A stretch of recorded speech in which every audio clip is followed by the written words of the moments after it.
नौवे गुरु पैदा हुए गुरु के महल में, नौवे गुरु पैदा हुए गुरु के महल में, था अमृतसर हर गोविंद जी की टहल में, था अमृतसर हर गोविंद जी की टहल में। बहादुरी बालक की देख तेग दे दिए, बहादुरी बालक की देख तेग दे दिए, त्याग मन को नाम तब से तेग दे दिए, त्याग मन को नाम तब से तेग दे दिए। बाबा बकाला कह दिया था आठवें गुरु, बाबा बकाला कह दिया था आठवें गुरु, 22 मंजियों में फिर तलाश की शुरू, 22 मंजियों में फिर तलाश की शुरू। मक्खन सानुबा ने का बेड़ा पार लगाया, मक्खन सानुबा ने का बेड़ा पार लगाया, उसने गुरु ला छोड़ ये लोगों को बताया, उसने गुरु ला छोड़ ये लोगों को बताया।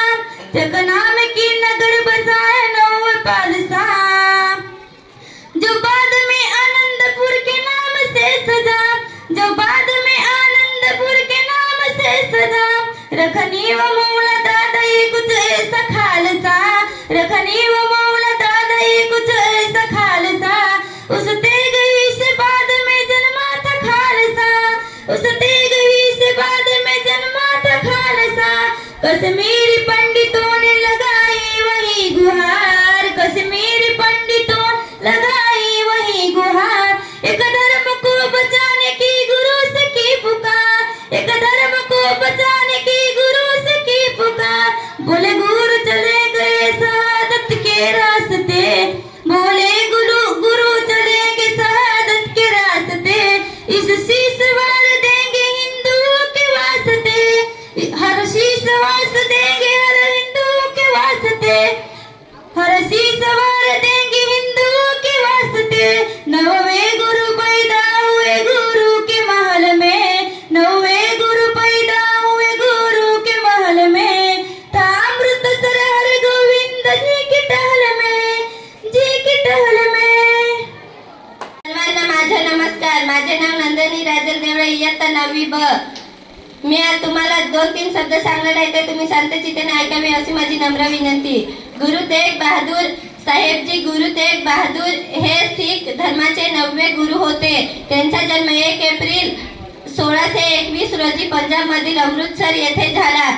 त्यांचे वडिलांचे नाव हरगोविंद साहेब होते। गुरु तेग बहादूर हे धैर्य, तेग आणि मानवतेचे प्रतीक मानले जातात।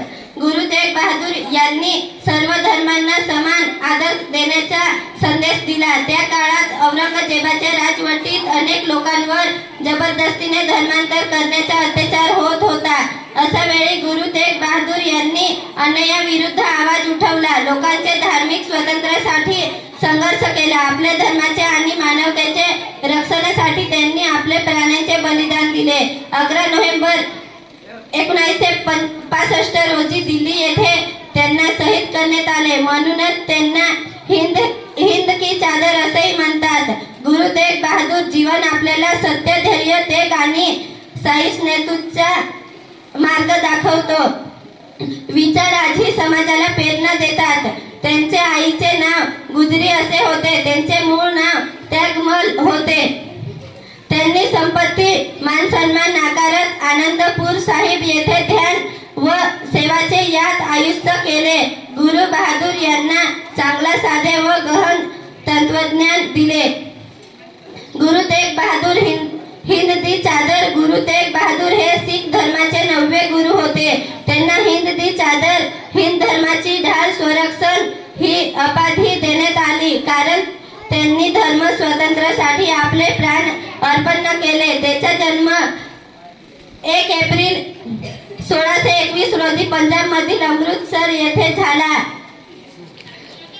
त्यांचे वडिलांचे नाव हरगोविंद साहेब असे होते। लहानपणापासून ते पराक्रमी, आध्यात्मिक व शांत स्वभावाचे होते। तलवारबाजी व ध्यान भजन यात त्यांनी प्रावीण्य मिळवले होते। त्या काळात औरंगजेब यांचे कारकिर्दीत जबरदस्ती धर्मांतराचे प्रकार होत होते। त्यावेळी काश्मीर पंडितांनी मदतीसाठी गुरुजीकडे धाव घेतली. अशा बिकट प्रसंगी गुरु तेग बहादूर यांनी स्वतःचे प्राणांचे बलिदान देण्यात निर्णय घेतला. त्यांचे शहादत बलिदानाची तारीख 11 नोव्हेंबर 1675 मध्ये दिल्ली येथे त्यांना सार्वजनिकरित्या फाशी देण्यात आली. त्यांना आपल्या धर्मासोबत इतरांच्या धर्म स्वातंत्र्यासाठी प्राण अर्पण केले, म्हणूनच त्यांना हिंद दी चादर असे म्हणतात. लहानपणापासून त्यांना युद्धकला, तलवारबाजी आणि घोडेस्वारी याचे प्रशिक्षण मिळाले. वडिलांच्या मार्गदर्शनाखाली त्यांनी आध्यात्मिक साधना आणि पराक्रम यांचा सुंदर संगम साधला. एका युद्धात त्यांनी दाखवलेल्या शौर्यामुळे त्यांना तेग बहादूर तलवारीचा शूरवीर हे नाव देण्यात आले. धन्यवाद.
Hero